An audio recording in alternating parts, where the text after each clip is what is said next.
Meus amigos, sejam muito bem-vindos à nossa sétima aula. Essa é a primeira aula que nós gravamos depois da estreia do primeiro vídeo do curso da Revolução Francesa no canal da Associação Cultural Santo Tomás no YouTube, né? Em apenas 3 dias, nós tivemos um sucesso inesperado, né? Nós gravamos isso no domingo, né, posterior ao lançamento. Eu sei que vocês só vão ver essa gravação bem mais tarde, mas não posso deixar de deixar aqui meu agradecimento a todos aqueles que acreditaram na seriedade do trabalho que a gente está desenvolvendo aqui, que compartilharam, né, o link do vídeo nas redes sociais, no WhatsApp, né, e que é, perceberam que o nosso trabalho realmente é sério. Nós não contamos aqui com nenhum financiamento, nós não contamos com apoio de grandes figuras públicas, nada, né? Quem divulgou o vídeo foram vocês, né? E só posso agradecer e manifestar também a minha gratidão por vocês, né, acreditarem no trabalho que a gente está fazendo. Nosso trabalho tem um compromisso com a verdade, nós não temos nenhum conchavo político, nós não costuramos nada com ninguém, né? Aqui a coisa realmente é destinada à instrução do público a respeito de certos assuntos que nós achamos que temos algo a ensinar, né? Então, deixo aqui meu agradecimento e tenho certeza de que esse canal ainda vai produzir muita coisa boa e que nós vamos ter muito sucesso de agora em diante. Bom, nessa nossa sétima aula, nós começamos falando a respeito da crise e da ruína da monarquia constitucional francesa, né? Essa monarquia que foi construída, na verdade, pela impossibilidade, no momento, né, do grupo revolucionário de derrubar a monarquia. Eles fizeram uma espécie de compromisso. No fundo, eles sempre tiveram, né, o objetivo de radicalizar a revolução cada vez mais, e é isso que foi sendo operado a partir de então. Nós podemos dizer que o grande divisor de águas para que isso ocorresse foi a Constituição Civil do Clero e a decisão do rei. Em primeiro lugar, ele assinou, né, a Constituição Civil do Clero, mas não apoiou a pena de morte para os sacerdotes que não prestassem juramento. E isso foi a gota d'água, foi aquilo que decidiu os revolucionários, né, a derrubarem a monarquia. Porque a revolução, por mais que fosse hostil ao regime monárquico, ela o era principalmente por ser uma monarquia cristã. Então, o alvo principal da revolução sempre foi a Igreja Católica. As primeiras medidas radicais do regime revolucionário sempre foram contra a Igreja, né? A confiscação dos bens da Igreja, do qual nós falamos na aula passada, a Constituição Civil do Clero. Então, os principais massacres que aconteceram, né, foram sempre dirigidos a sacerdotes. Então, nós podemos dizer que a Revolução Francesa, em primeiro lugar, foi uma revolução anticatólica, né? Mais do que antimonárquica. Nós então falamos na aula passada a respeito da crise de credibilidade, né, e de força também, o enfraquecimento da monarquia constitucional, por 3 fatores principais, né? O primeiro deles, a morte da principal liderança política, que foi Mirabeau. Morreu possivelmente envenenado em abril de 1791. Né? Em junho houve a famosa fuga de Varennes, né? Fracassada. O rei não conseguiu reunir os seus exércitos no leste com o general Bouillet e isso trouxe um descrédito para a monarquia, porque o rei ficou parecendo que estava querendo fugir da França, né? E é isso que a propaganda revolucionária dizia, embora a versão oficial, né, propagada por Lafayette principalmente, tenha sido de que ele foi raptado pelos contra-revolucionários. Todo mundo sabia que isso não era verdade, né? E, para cúmulo, né, do descrédito desse regime, a liderança mais carismática que sobrara depois da morte de Mirabeau, que era o próprio Lafayette, foi desmoralizado com o massacre no Campo de Marte, né? Foi visto como um homem brutal, como um assassino. E aí começaram a espalhar também rumores de que ele queria constituir uma ditadura militar, etc. Quando Lafayette se torna uma figura impopular e que as suas fraquezas, né, e os seus defeitos também de caráter começam a ser expostos publicamente, ele percebe que a aliança dele com os grupos mais radicais não pode mais se sustentar. Então ele vai buscar apoio no rei. Nesse momento, assim que a Constituição, a Constituição monárquica, né, a primeira Constituição francesa, na verdade, é assinada, é promulgada no dia 3 de setembro de 91, Lafayette vai procurar Luís XVI e propõe a criação de um novo clube, de um terceiro clube que faria uma oposição de direita, né, ao clube dos Cordeliers e dos Jacobinos, que foi chamado o Clube dos Feuillants. Esse nome é porque a sua sede também, né, assim como os outros dois clubes, era numa igreja abandonada, uma abadia de Notre-Dame de Feuillants, que era uma abadia cisterciense. Ela também foi chamada de Sociedade dos Amigos da Constituição. Então é um regime, é um clube que prezava principalmente pela defesa da Constituição, a defesa da ordem legal estabelecida. Então é um clube de direita, nós podemos dizer. Esse clube tinha uma penetração muito pequena no legislativo, né? Logo depois que a Constituição foi promulgada, foi dissolvida a Assembleia Constituinte e foi eleita uma nova Assembleia, a Assembleia Nacional Francesa. Essa Assembleia Nacional, ela tinha uma organização, a seguinte organização. Geralmente, nas sessões, nas partes mais altas, nos bancos mais altos, sentavam-se os deputados mais radicais, aqueles que tinham uma tendência mais socializante, que queriam levar a revolução até as suas últimas consequências e que tinham o objetivo de constituir um Estado forte e tirânico, um Estado que fosse regular as relações sociais e de trabalho e que regulasse os preços, estabelecesse preços máximos, né, o que foi feito de fato mais tarde, e que, por assim dizer, controlasse toda a vida pública, né, e a vida privada dos cidadãos também.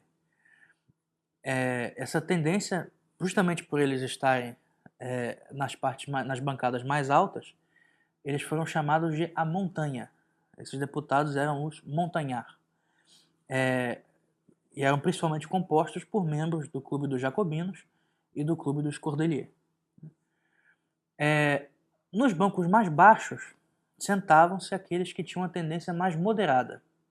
Eles eram de uma formação mais liberal do que socializante, não tinham recebido a influência de Rousseau tão grande como os outros, né? A influência deles era principalmente voltairiana, e eram figuras que defendiam o que hoje nós chamamos de liberalismo clássico. Tinha uma tendência a apoiar uma espécie de federalismo, né? E se inspiravam principalmente no Estado americano, recém-nascido. Existem, na verdade, duas tendências dentro dessa, que foram, às vezes são chamadas pelo mesmo nome, às vezes esses dois nomes querem designar a mesma coisa, mas na sua origem são diferentes. Um desses grupos se chamava La Plaine, a planície, justamente porque está embaixo, e o outro, Le Marais, o pântano, né? Mas são a mesma coisa, né? São deputados sem muitas convicções, por mais que tivessem uma formação mais liberal, isso não era afirmado, as convicções ideológicas deles não eram muito claras, né? Eles compunham mais ou menos o que hoje nós chamamos de centro. E nós sabemos o que significa isso, né? Pelo menos no Brasil todo mundo sabe. O centro é aquele cujas decisões são tomadas de acordo com quem paga mais, né? Com quem dá mais propina, com quem é o mais forte. Eles vão se apoiar no mais forte sempre, naquele que consegue se impor, né? Então não são homens de convicções, são homens venais, né? São homens que facilmente vão trair os seus colegas, né? E essas duas tendências que vão ficar nos bancos mais baixos da Assembleia Nacional são La Plaine e Le Marais. Existe também um outro grupo, né, que era o grupo dos moderados, que tinha convicções ideológicas mais fortes, que são chamados girondinos. Eles são girondinos porque vêm do departamento da Gironda, que existe até hoje, cuja capital é Bordeaux. A Gironda, Gironde em francês, era um departamento famoso por produzir essa mentalidade. Né? A maioria dos deputados que tinham convicções liberais fortes, convicções republicanas fortes, né? E uma ideia de Estado descentralizado, né? Federal, um federalismo, eles vinham do departamento da Gironda. E a partir daí, todos aqueles que defendiam isso com mais força passaram a ser chamados de girondinos. Né? Hoje em dia, nas escolas é ensinado que os girondinos eram um grupo de orientação direitista, conservadora, nada mais falso. Muito pelo contrário, eles queriam abolir a monarquia, né? Queriam instituir uma república. Só que a diferença é que eles tinham uma estratégia diferente. Né? Os objetivos da chamada direita, da chamada esquerda, nomes que também nasceram com a Revolução Francesa, mais tarde, no momento posterior da Convenção, que os deputados, né, de tendências mais radicais se sentavam à esquerda e os outros mais moderados se sentavam à direita, eles têm uma comunidade de objetivos. Né? Nós católicos, aqueles que são católicos convictos, nós não somos de direita. Né? Nós não somos sequer conservadores. Nós não queremos conservar. Algum de vocês quer conservar o estado de coisas no mundo? Eu espero que não. Então, é óbvio que nós podemos assumir, às vezes, a defesa de grupos de direita por falta de alternativa. Né? E pelo fato de serem aqueles que são mais moderados e que, pelo menos, podem estabelecer algum tipo de diálogo. Mas, certamente, não é a nossa identidade. Né? E a própria adesão dos grupos católicos à direita, que ocorreu principalmente a partir do século XIX, mostra o enfraquecimento da Igreja Católica enquanto força política. Ela precisou cada vez mais se apoiar em grupos políticos diferentes, né? Grupos revolucionários, só que tinham uma tendência um pouco mais moderada. Né? Mas nesse momento, os girondinos eram tão radicais quanto os jacobinos. Né? Aliás, essa oposição de girondinos e jacobinos também é estranha, porque os jacobinos eram um clube, né? Os girondinos são um partido, mas também são sempre ensinados como duas instâncias opostas. Não é bem isso. Né? Mas, então, o grupo dos girondinos era chefiado por três figuras que vão ser as mais importantes nos próximos meses, né, da Revolução. No ano de 1792 vão ser as figuras principais que vão liderar, né, o processo político no país. Em primeiro lugar, o chefe dos girondinos, que é um deputado chamado Brissot, e é ele que vai elaborar o plano, né, do golpe republicano, que vai acontecer em agosto de 92. Roland, que era um ministro de Luís XVI, que mais tarde vai ser demitido, era ministro do interior de Luís XVI, e também tem muita relevância a sua esposa, Madame Roland, e, em último lugar, o Condorcet, do qual nós já falamos na aula passada, que era um filósofo, um remanescente dos enciclopedistas, né? Biógrafo de Voltaire, e aprendeu matemática com D'Alembert, né? Foi discípulo de Diderot, ele conheceu todos esses grandes filósofos iluministas, e era um remanescente desse outro período. Condorcet não era uma liderança política muito forte, ele só era um símbolo. Né? É um símbolo do século das luzes, né?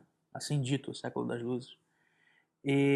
Mas ele mesmo não teve tanta relevância assim. O principal líder realmente era Brissot. Brissot vai chegar à conclusão de que a própria promulgação de uma constituição monárquica dava uma estabilidade ao regime que era indesejável.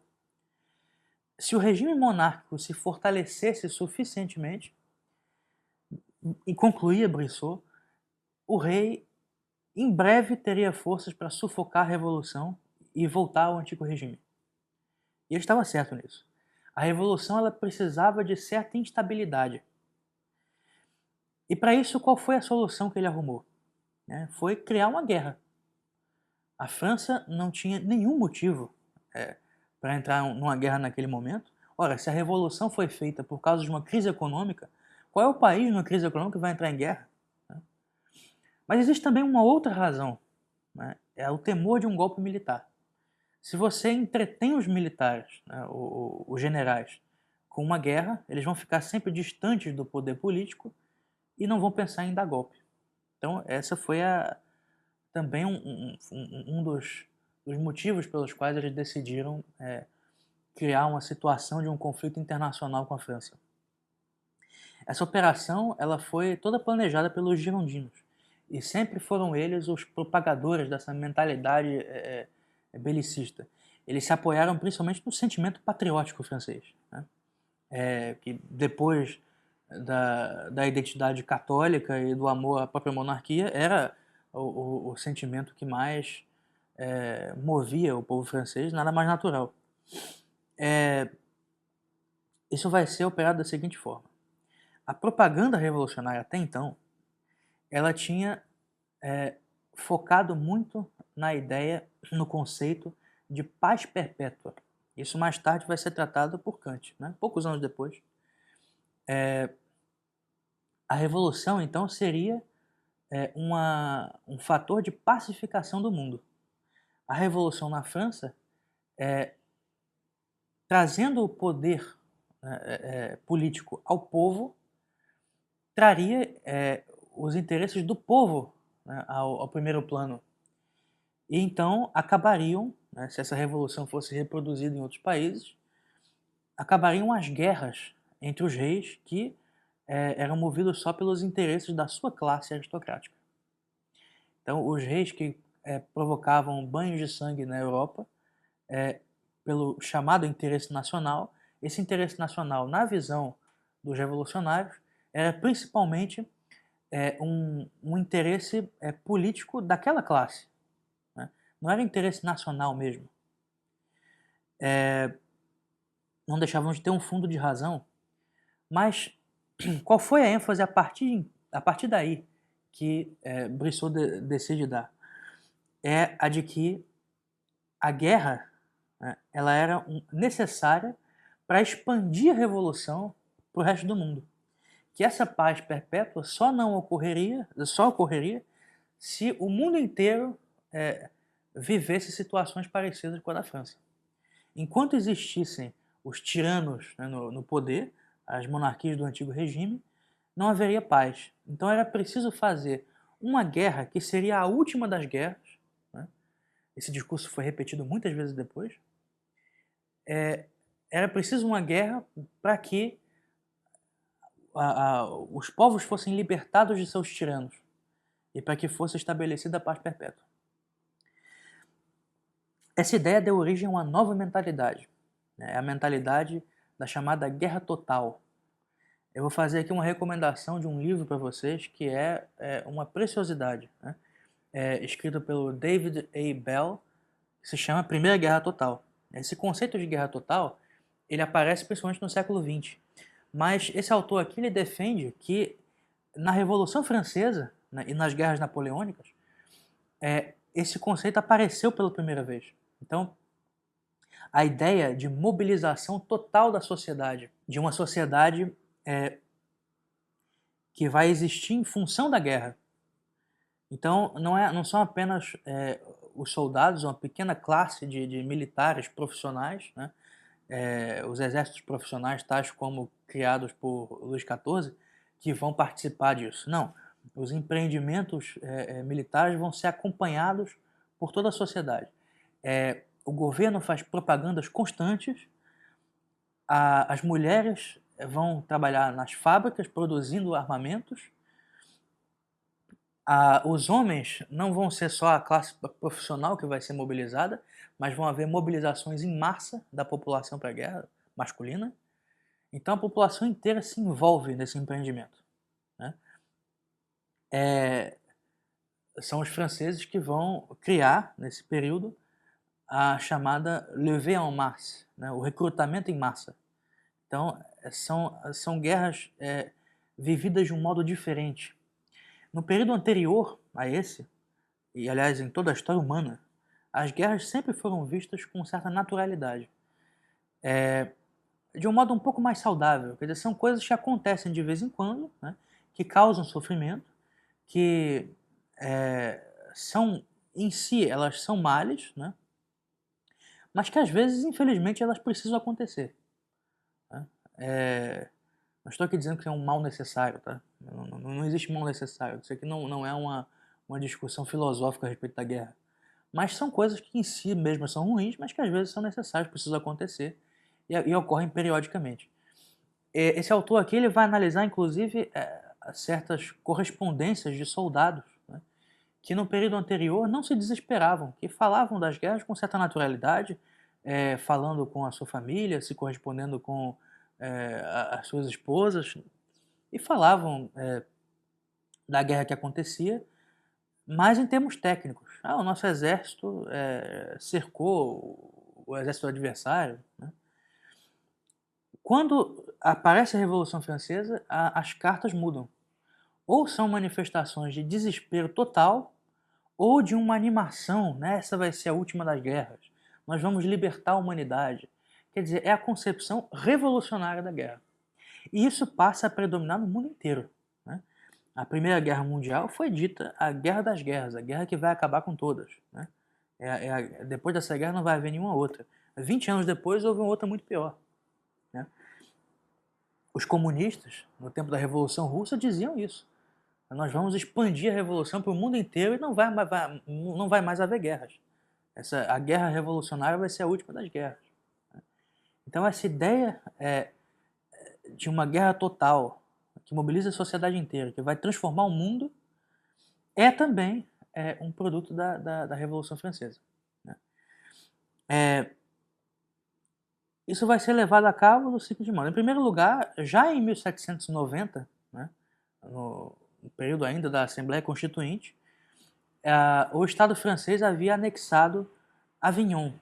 Avignon era uma cidade no sul da França que pertencia aos Estados Pontifícios.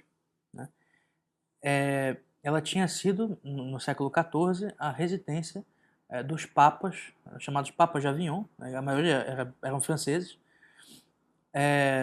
no período do cativeiro de Avignon. Né?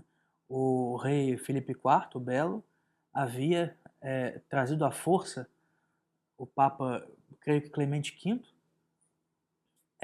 a Avignon, e a partir daí Roma havia sido substituída por essa cidade como a sede do papado. Né? Isso mais tarde, quando o Papa, me esqueci o nome, né?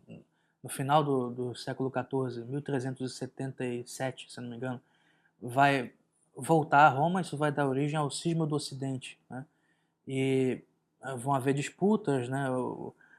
Vai haver um Papa de Avignon, um Papa de Roma, o de Roma legítimo, o outro ilegítimo, mas as coroas vão se dividir e isso vai ser um conflito internacional que vai durar quase um século. Né?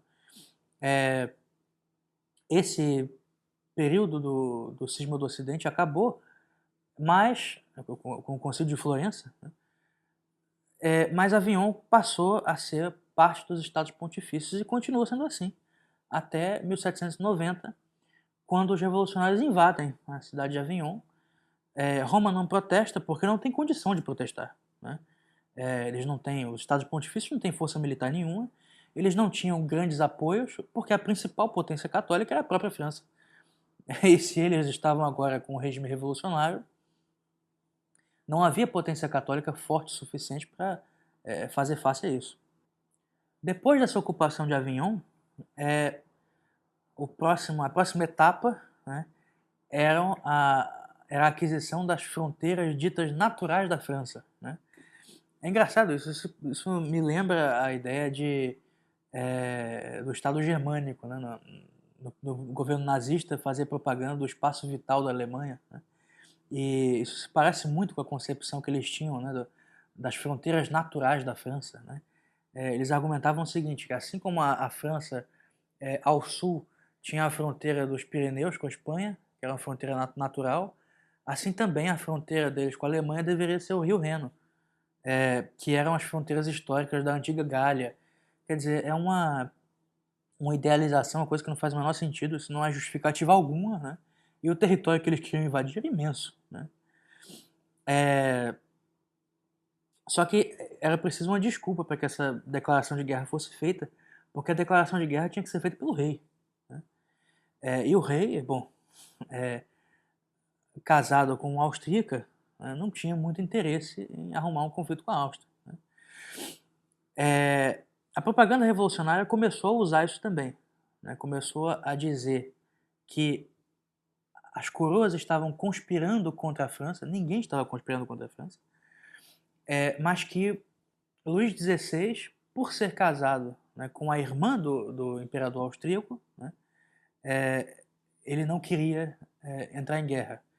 Também já começaram a espalhar que a fuga de Varennes tinha como objetivo uma fuga para a Áustria do rei, né, o que é mentira também, né? Se o rei quisesse fugir para a Áustria, ele poderia passar pela fronteira do norte e já estaria nos Países Baixos austríacos, que é a atual Bélgica. Aquilo pertence à Áustria.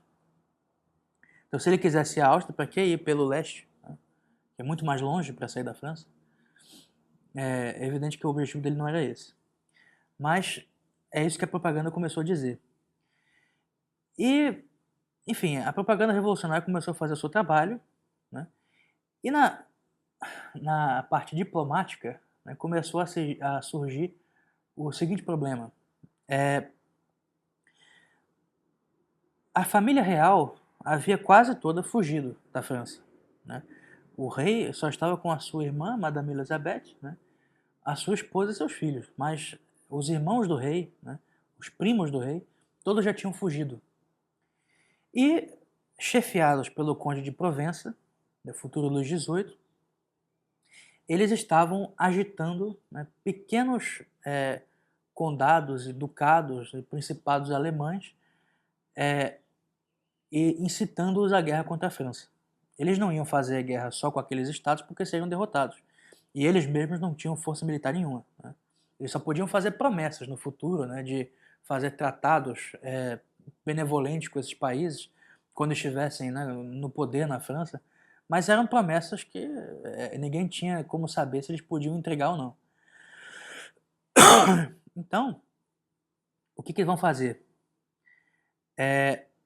Eles vão começar a assediar os governantes da Prússia e da Áustria, que, vamos ser bastante claros, também não tinham interesse em entrar em guerra com a França, né?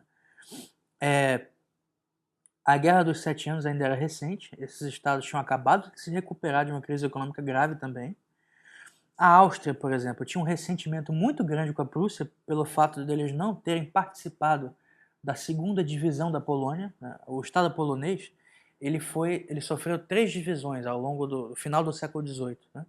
Em 1772, Áustria, Prússia e Rússia vão dividir a Polônia e cada um vai se apossar de um pedaço. Depois, em 92, que é o ano em que nós estamos, só a Prússia e a Rússia vão dividir mais um pedaço, né? Mais tarde, em 95, vai acontecer a terceira divisão e a Polônia vai ser totalmente suprimida, né? Mas no momento em que nós estamos, existe um conflito diplomático muito sério entre a Áustria e essas outras duas potências, né? Porque ela se sentiu traída por essa segunda divisão.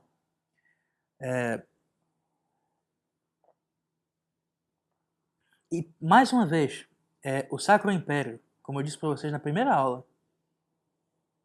ele era dividido em diversos estados. O Arquiduque da Áustria, né, que era o imperador do Sacro Império Romano Germânico, ele tinha um poder nominal sobre os outros, mas de fato não tinha. E a Prússia cada vez mais se fortalecia, principalmente a partir do reinado de Frederico II, que tinha morrido há pouco tempo. A Prússia estava expandindo as suas posses, né, estava se tornando um estado cada vez mais rico, mais poderoso militarmente também, e ameaçava o poderio austríaco sobre a Alemanha. Então, a posição desses dois estados era de um conflito diplomático e de uma crise, e quase que eles mesmos entraram em guerra, os dois um com o outro, né? como é que eles iam fazer uma aliança para lutar contra a França? Isso era realmente muito difícil. Os estados naquele tempo, os governantes, eles pensavam em termos de raison d'État, razão de Estado, né? Nenhum deles estava interessado em proteger as coroas contra a Revolução Internacional da França, etc. Ninguém tinha percebido essas pretensões ainda. A Revolução era uma coisa muito recente. Eles achavam que os revolucionários franceses estavam pensando em termos de preservação do próprio Estado também, né? Então, eles mesmos não imaginavam que a França ia fazer uma guerra contra eles, né? Então, isso foi muito forçado, né? O governo francês, pressionado pelos girondinos, começou a fazer cada vez mais pedidos de que fossem deportados desses estados alemães os refugiados, né, da família real, e que eles fossem trazidos à França para ser julgados. E esses estados se recusavam e ameaçavam cada vez mais fazer guerra, né? Mas mesmo assim não havia ainda um problema suficientemente grave para isso acontecer, porque, como eu disse, o Conde de Provença, o Conde de Artois, né, os príncipes que eram parentes do rei da França, eles não tinham exército nenhum, né? Eles tinham pequenos destacamentos militares e estavam, na verdade, assediando o rei da Prússia e o imperador austríaco. Como é que eles poderiam ser motivo para uma guerra, né? Foi motivo para uma crise diplomática, né, que aí sim a coisa foi ficar realmente grave quando o Duque de Brunswick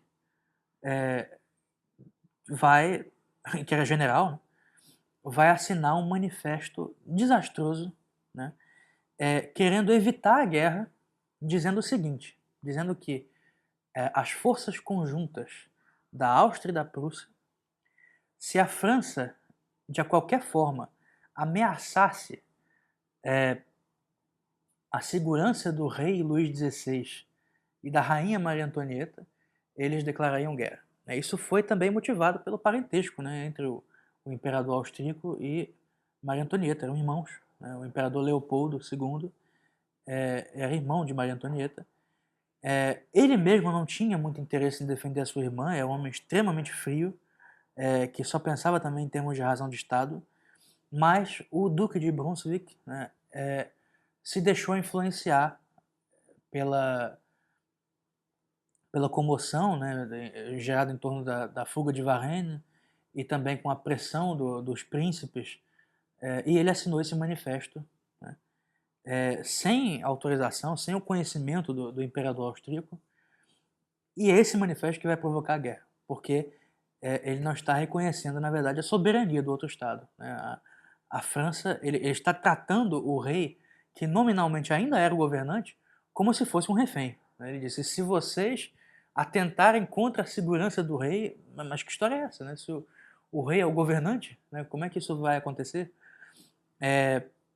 Então isso foi visto como uma declaração muito desrespeitosa e apontada pelos girondinos na Assembleia Nacional como uma prova de que o rei estaria num conluio com as potências germânicas, né? Então, ao mesmo tempo, existe é exatamente o que eles queriam, né? O fomento de uma guerra, né? E um enfraquecimento ainda maior da monarquia, uma desmoralização da monarquia. A guerra começa, o rei Luís XVI vai à Assembleia Nacional no dia 20 de abril de 92 e apresenta uma declaração de guerra que eles votam e por quase unanimidade é aprovada, né? Declaração de guerra à Prússia e à Áustria. É um desastre. Já nas primeiras semanas acontecem 2 combates na fronteira da França com os Países Baixos austríacos, né? A Bélgica, né? A Batalha de Tournai contra os austríacos e a Batalha de Mons contra os prussianos. A Batalha de Mons é um massacre, né? As forças revolucionárias são extremamente desorganizadas. não só os exércitos, né, não são profissionais, eles são feitos por recrutamento em massa, então eles são muito grandes, não existem provisões suficientes para eles, eles são frequentemente sofrem motins, são desorganizados, os soldados fogem, né, abandonam o exército, e os próprios generais são fiscalizados por agentes da revolução. Os clubes, o clube dos jacobinos, o clube dos Cordeliers, vão mandar agentes para fiscalizar os generais para ver se eles pretendiam voltar a Paris para dar um golpe. Isso é loucura, né? A paranoia. E isso vai fazer com que o próprio general não tenha autoridade sobre as suas tropas, porque toda declaração que ele dá, toda ordem que ele dá, precisa ser autorizada pelo representante do clube. Então é o caos, né? As tropas não têm autonomia nenhuma, são completamente desorganizadas, os exércitos não são profissionais, são amadores, e a primeira descarga de cavalaria que os prussianos dão em Mons, os soldados saem correndo, né? Eles não matam um soldado prussiano sequer, né? São massacrados e os prussianos e austríacos entram em território francês. Robespierre, que havia sido contra a guerra desde o início, nós vamos falar mais do Robespierre na próxima aula, ele vai cair em desespero quando isso acontece e pensa até em fazer uma oposição ostensiva aos girondinos. Só que ele não tem apoio nem força política suficiente para fazer isso. Nós precisamos lembrar que nesse momento ainda, os jacobinos não são a força principal, são força secundária, né? E o clube que tem mais a preponderância é o clube dos Cordeliers, né, que é chefiado por Georges Danton. O que vai acontecer então? Os girondinos, em aliança com os Cordeliers, vão dizer que o rei é culpado pelo fracasso dos exércitos franceses. E decidem, né, aproveitando-se de todo o clima já antimonárquico que tinha sido criado, decidem fazer uma insurreição, uma revolução, um golpe para derrubar a monarquia e instaurar a república. Esse golpe vai receber logo depois o apoio dos jacobinos. Ele vai ser planejado na casa de Madame Roland. Primeiramente em junho de 1792, só que essa tentativa vai fracassar, eles vão se refugiar por um tempo e mais tarde vão tentar a segunda vez em agosto, que é quando eles são bem-sucedidos. Eles pretendiam fazer uma greve geral, um levante dos clubes, tomar as ruas, né, paralisar a sociedade, a economia e conseguir o apoio da Assembleia Nacional para invadir o Palácio do Governo e derrubar o rei.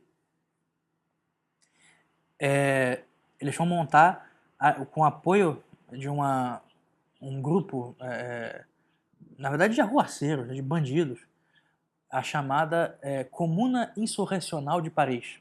Né? Comuna, na França, é uma unidade administrativa. Né? Não tem nada a ver com o comunismo, nem com a Comuna de Paris mais tarde. Né? É uma unidade administrativa. E a Comuna Insurrecional vai promover um levante no dia 10 de agosto de 1792. Né? O Palácio das Tulherias vai ser cercado pelas tropas revolucionárias. O rei, com medo pela segurança da sua família, vai se retirar e, portanto, vai desmoralizar mais ainda as tropas que estão defendendo o palácio, né? E vai enfraquecer o seu moral, né? E, para ser mais desastrado ainda, né? Ao invés de sair pelos fundos, sem que ninguém saiba, ele sai pela porta da frente. E todos os soldados veem que o rei os está abandonando. O tiroteio não vai durar 2 horas. Né? No espaço de uma tarde, a guarda suíça, que estava defendendo o Palácio das Tulherias, vai se render. Eles vão ser todos massacrados depois de se renderem, né? E o regime monárquico vai ser liquidado. Né? o massacre que se seguiu foi uma coisa horrível, né? Já quando os soldados tomam o Palácio das Tulherias, todos os criados, todos aqueles que trabalhavam no palácio vão ser mortos. E vão ser mortos com brincadeiras cruéis, né? Muitos deles vão ser, por exemplo, atirados das janelas, né? Enquanto alguns soldados esperavam com lanças e piques, né, para poder furá-los quando caíssem. É uma coisa macabra, né? Outros vão ser queimados vivos. Depois dessa carnificina, né, o rei chega de surpresa na Assembleia Nacional, ele se refugia na Assembleia, eles estão em sessão, né, são poucos os deputados presentes, porque a maioria estava participando da conspiração. Ele chega ali diante dos deputados mais moderados, aqueles que não estavam sabendo de nada, né, ou que não quiseram participar da insurreição, da Comune Insurrecional de Paris, e o diretor da mesa pergunta a ele, mas o que Vossa Majestade está fazendo aqui? E ele diz, o palácio foi invadido e é o único lugar onde eu pensei em ir, é o único lugar onde eu podia estar, né? Pouco tempo depois, a própria Assembleia vai ser cercada, invadida, e o rei e sua família vão ser presos, né? Eles vão passar por várias prisões, mas vão ficar presos de modo definitivo na chamada Torre do Templo. A Torre do Templo foi uma fortaleza construída pela Ordem dos Templários no século XIII, e que mais tarde tinha se transformado numa prisão. Essa Torre do Templo é um lugar muito vigiado, uma fortaleza inexpugnável. Realmente o rei estava ali trancado mesmo. Dessa vez ele ficou como prisioneiro, né, sem nenhum luxo, sem nenhum conforto. A sua esposa, a sua irmã e seus filhos ficavam todos na mesma cela e o rei ficava em outra cela, isolado. A monarquia vai ser abolida, né, vai ser proclamada a república e a Assembleia Nacional vai ser dissolvida e vai se transformar em Convenção Nacional. Esse é o regime que vai produzir a fase mais radical da Revolução Francesa, né? No ano seguinte, o chamado regime do terror vai nascer da Convenção. É um regime, por incrível que pareça, sem um governante principal. Era um regime provisório, né? Eles não tinham ainda a Constituição, então a Convenção ela sempre existiu como regime provisório. Eles tinham ministros que formavam o poder executivo, mas não tinham rei, não tinham presidente, não tinham nada. A principal figura que vai se destacar nesse momento, né, apesar do golpe ter sido planejado pelos girondinos, vai ser o presidente do Clube dos Cordeliers, Georges Danton. Danton é um homem de uma moral assim, mais devassa do que Mirabeau. É um corrupto, é um homem que vai desviar todo o dinheiro que estiver à disposição dele. Por exemplo, quando for criado mais tarde o Comitê de Salvação Pública, né, dirigido por Robespierre, eles vão fornecer a Danton um certo valor em dinheiro secreto para que ele faça despesas que não precisem ser declaradas, né? Danton não vai fazer essas despesas, ele vai roubar o dinheiro inteiro, né, e vai dividir com o seu chefe de gabinete, 50% para cada um. É um bandido, né? Durante muito tempo, já durante a Revolução, ele tinha servido como um agente dos ingleses, né?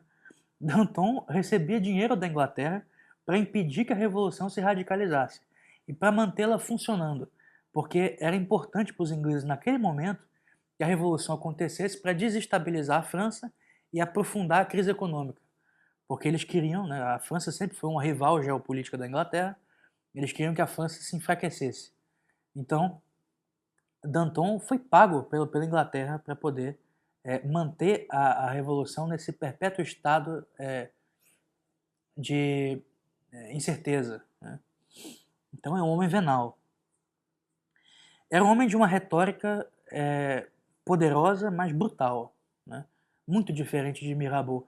O próprio Pierre Gazotte, né, que eu mencionei para vocês como autor recomendado, vai chamá-lo de Le Mirabeau de la Canaille, né? Ele é o Mirabeau da ralé. É exatamente isso que ele é. É um homem que vai conseguir alcançar certa popularidade, né? E o novo regime vai torná-lo ministro da Justiça, né? Imagina, um homem corrupto desse como ministro da Justiça, que vai ser o principal ministério. Então Danton praticamente estava governando a França. Ele vai enviar um protegido seu ao fronte para combater as tropas prussianas e austríacas, o general Dumouriez. O general Dumouriez era muito habilidoso, ele tinha um conhecimento da arte da guerra muito grande, né? E um talento natural, né, para fazer cercos, para lidar com situações de dificuldade. E ele vai conseguir uma vitória estrondosa, né, logo depois do golpe de 10 de agosto. No dia 20 de setembro de 1792, vai acontecer a famosa Batalha de Valmy. Essa batalha vai ser o primeiro triunfo da França revolucionária. Eles vão realmente alcançar uma vitória significativa sobre as forças prussianas e austríacas e vão alarmar os ingleses, né? A França vai ocupar todos os Países Baixos, né?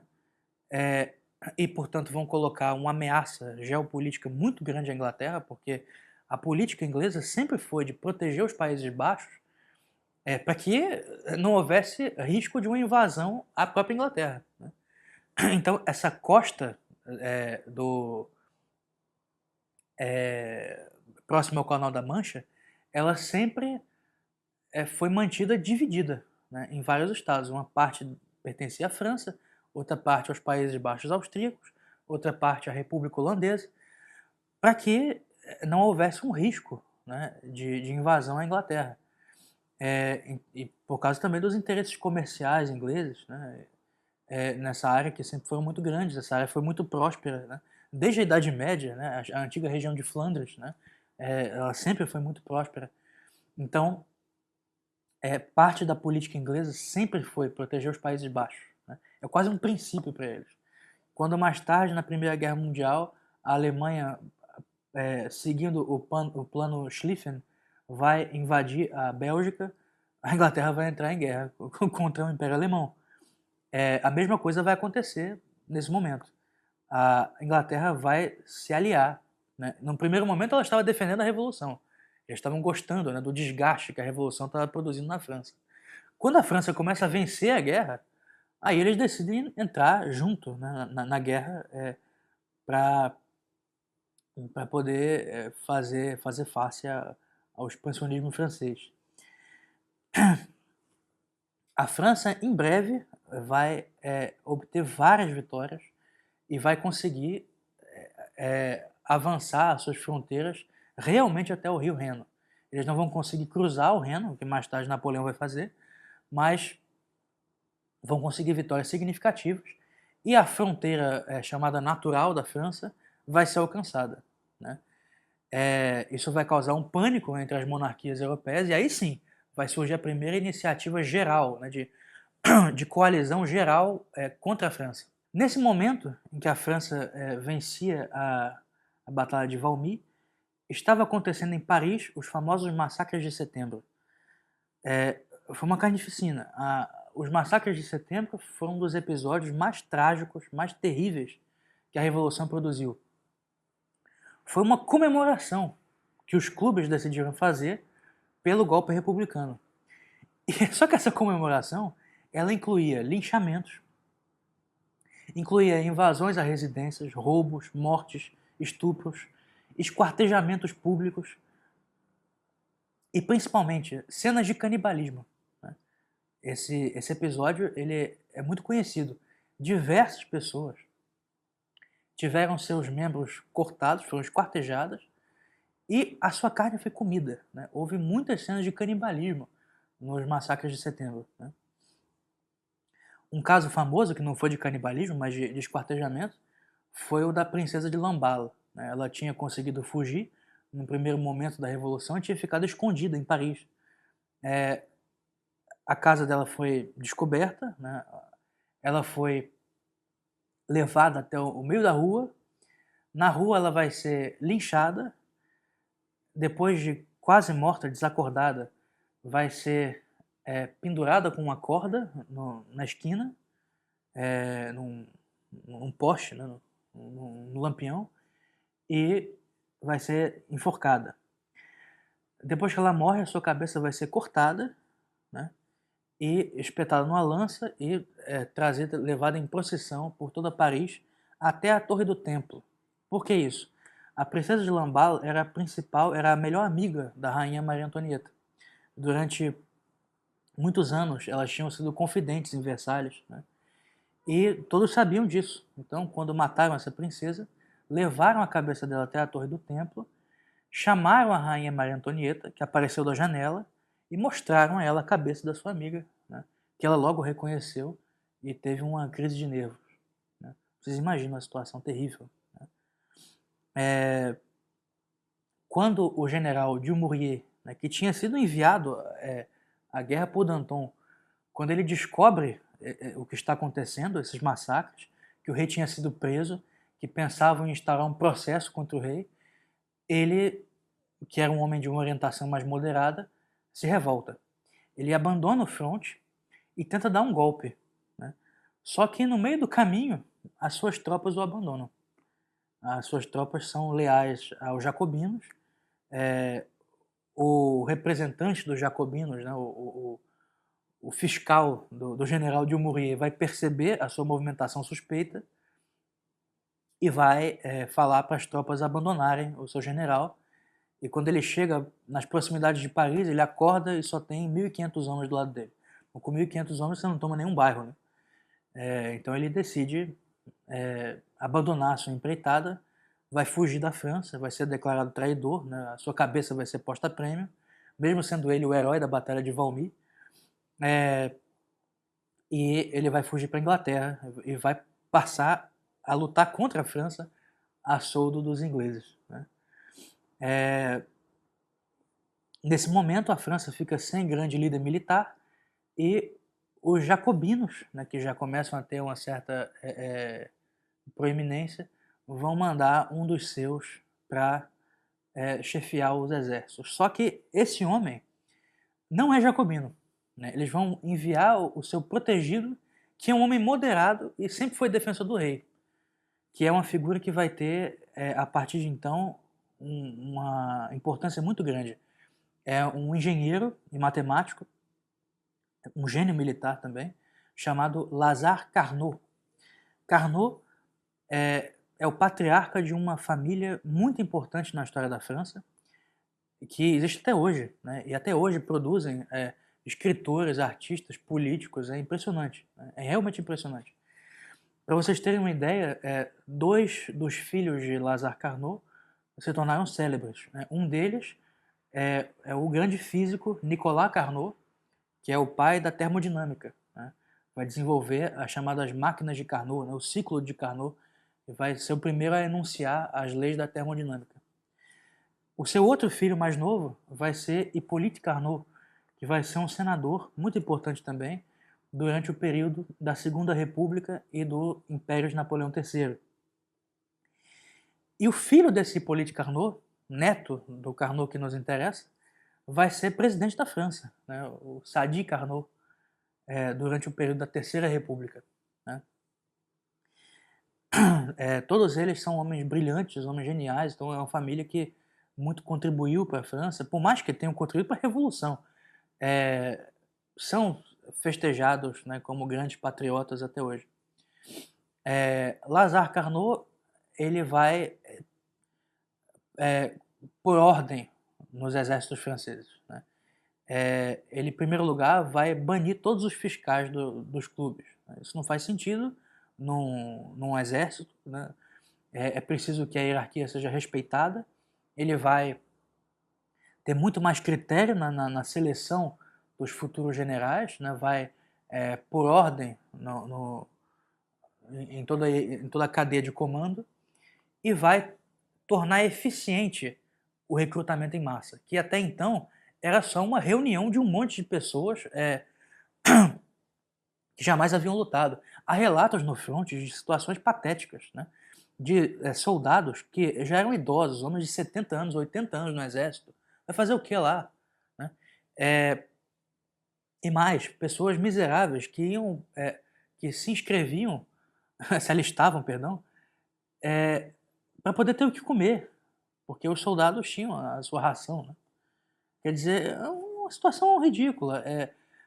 Quando os exércitos inimigos se aproximavam, metade dessas forças militares formidáveis, né, do recrutamento em massa, abandonavam o fronte. É claro, eles ficavam com medo da guerra. Né? Não são soldados. Então, Lazare Carnot vai limitar esse recrutamento e vai fazer vai promover uma seleção, um treinamento, né, uma disciplina maior desses destacamentos militares dos exércitos franceses. Ele vai ser o responsável por diversas vitórias militares ao longo de todo o ano de 92 e 93. Né? Mais tarde ele vai ser chamado, já durante o período do terror, a compor o Comitê de Salvação Pública, onde ele vai ser a principal oposição ao Robespierre. Né? É estranho mesmo que o Robespierre não tenha conseguido a sua decapitação, porque se ele conseguiu a morte de adversários tão mais fracos, né, realmente é estranho, mostra que ele talvez tivesse certo respeito pela figura de Carnot, que todos respeitavam. Né? Ele tinha as suas convicções monárquicas, né? Ele era revolucionário, mas defendia o regime da monarquia constitucional. Mas era um homem muito eficiente e que era indispensável. Então, por mais que não gostassem das ideias dele, precisavam se servir dos talentos dele. Né? Então, Carnot vai ser o responsável por manter os exércitos franceses funcionando, né, no fronte. Nesse momento, a França já se encontra numa situação desoladora. Ela já estava numa crise econômica horrível, imagina durante uma guerra. E uma guerra difícil, né, contra a Inglaterra, Prússia e Áustria juntas. É o caos. A França, a inflação da moeda nova, do assignat, já começa a se manifestar. Né? Eles estão se alimentando basicamente dos despojos de guerra. Né? A Bélgica vai ser devastada e todas as suas riquezas vão ser trazidas para a França para tentar alimentar o Estado por mais alguns meses. Né? Então é um desespero total que a França vive nesse momento, uma situação de penúria mesmo, quando vai começar o novo regime da Convenção. E a primeira medida desse regime, né, vai ser inspirada por uma outra figura que nós vamos ver muito na próxima aula, que é Saint-Just. Saint-Just é um jovenzinho de 20 e poucos anos, que desde o início da Revolução vai ser dos mais radicais, um jacobino dos mais assassinos, acelerados, não, é um acelerado, um louco, que vai ser responsável por diversas expropriações, né, revolucionárias, episódios de justiça revolucionária no campo, no começo da Revolução, e mais tarde vai se tornar um deputado na Convenção. Ele vai começar a se destacar muito, vai se tornar o braço direito de Robespierre. E pela sua crueldade, né, pela sua maldade, Saint-Just era um psicopata. Né? E pela sua crueldade, pela sua maldade, ele foi apelidado de o Anjo da Morte. Né? E também anjo porque também era um jovem muito bonito, né, e de feições delicadas, né, e a sua aparência física não combinava em nada com o seu caráter, o seu temperamento. Né? E ele vai receber esse apelido. Vai ser o braço direito de Robespierre, vai ser um homem muito mau, talvez pior do que o Robespierre. E vai vir de Saint-Just a ideia de que o novo regime da Convenção precisava, em primeiro lugar, julgar e condenar à morte o rei. Né? É dele a célebre frase: Un roi doit régner ou mourir. Um rei deve reinar ou morrer. a partir do momento em que Luís XVI não tem mais nenhuma utilidade política, ele precisa ser eliminado. E é isso que a Revolução vai fazer já no ano seguinte, né? Em janeiro de 1793.